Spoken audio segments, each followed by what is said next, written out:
animals where they would be on feed 1 week less than they are today, you could theoretically have another cycle in 1 year. And so that was our challenge, to reduce by 1 day in manufacturing and by a week in the actual field. And we were able to do that by, making different changes. So, those types of changes make big differences in the value. How long is the fermentation? Yeah, I was afraid you were going to ask that because I was trying to think how many days it was. 5 sticks in my mind, but I'm not positive. Okay. That's helpful. Super helpful. Yeah.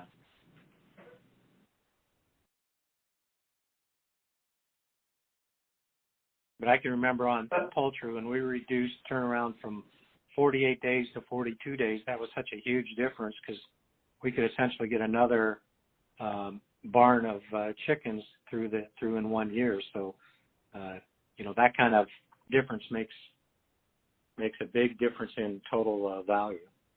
Yeah. And so let's call it a 5-day fermentation. What kind of tighter did it get to in those 5 days? Yeah, my information's probably dated. I probably could spend some time and find some of that information for you, but I don't have it at the tip of my tongue. Dated information's okay, even if it's a hazy memory, because we're just trying to ballpark this stuff. Yeah, and I don't want to give you wrong information because it's been a while since I've looked at it. I might not even be in the right ballpark. Okay, that's fair.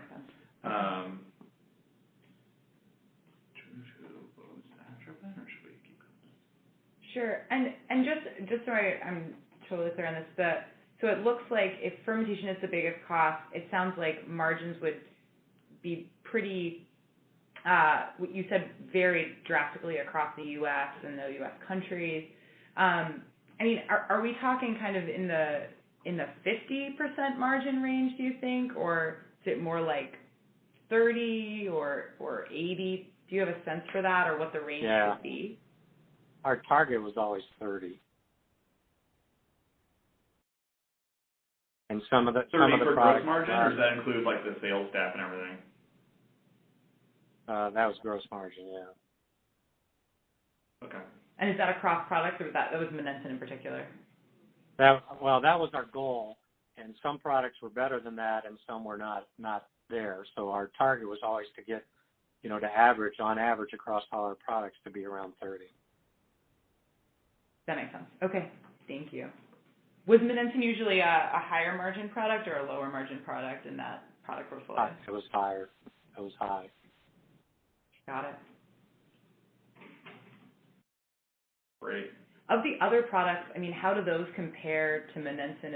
The other products that we mentioned, bovine or BST, Narrowson, or the Hemicell product, how did those compare in margin to Monensin? Narrowson and beta-manganase were less than Monensin. BST depended on the market. Okay. And was that market based on animals or animal sector or actual geography? Geography. Geography. Okay. Yep. So sometimes higher, sometimes lower? Right. Got it. That makes sense. Okay. Should we go through more BST stuff, or? Sure. Yeah. I think you've answered our questions on Monensin. We really appreciate it. This is really interesting.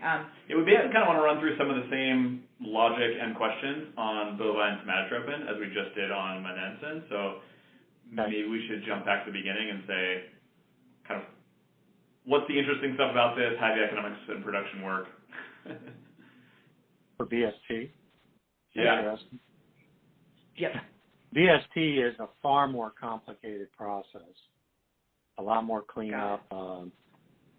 Being a large protein, it's a lot more difficult and stringent to work on. That one was was a challenge from day one,